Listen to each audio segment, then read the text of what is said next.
আমি আজকে বানাবো সেমাই। তার জন্য সমস্ত ইনগ্রেডিয়েন্টসগুলো নিজের সামনে নিয়ে রেডি করছি।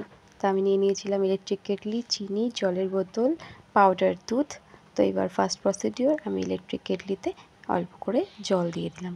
যেহেতু একা খাবো তাই অল্পই দিয়েছি। তারপরে দেখো চিনি দিয়ে দিলাম। চিনি দিয়ে দেওয়ার পর আমি যেটা এক্সটেনশন কর্ড আছে সেটা নিয়ে নিলাম কাছে, নাহলে তো দাঁড়িয়ে করতে হবে, একটু আরাম করার জন্য আর কি এই ব্যবস্থা।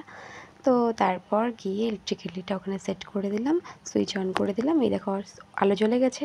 তারপর আমি জলটা ফুটতে দিয়ে দিলাম। ইলেকট্রিক কেটলিতে জলটা ফুটছে। তারপর আমি দুধের প্যাকেটটা কেটে নিলাম, আর গুঁড়ো দুধই ছিল আমার কাছে, আর সিমাইয়ের প্যাকেটটা খুলে নিলাম। খুলে নিয়ে দেখতে পাচ্ছ জলটা ফুটে গেছে, মানে জলটা হয়ে গেছে। তো আমি তারপর জলটা বাটিতে ঢেলে নিলাম, মানে চিনি দেওয়া জল ছিল। তারপর দুধের গুঁড়োটা পুরো প্যাকেট ঢেলে দিলাম, 1 প্যাকেট দুধ পুরোটা দিয়ে দিলাম। দিয়ে একটু নাড়িয়ে নিলাম। নাড়িয়ে নেওয়ার পর আমার দুধটা মোটামুটি হয়ে গেছে।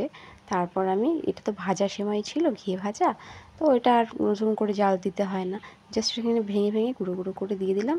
গুঁড়ো করে দিয়ে দেওয়ার পর কিছু আমন্ড ছিল, আমন্ডগুলো এর উপর দিয়ে দিলাম। তার 2 মিনিট মতো রেখে দিলাম। এটা পুরো নরম হয়ে গেল। ব্যাস আমার রেডি সিমাই। তো এইভাবেই ইনস্ট্যান্ট আরেকটা খাবার হোস্টেলেই খাওয়া যায়।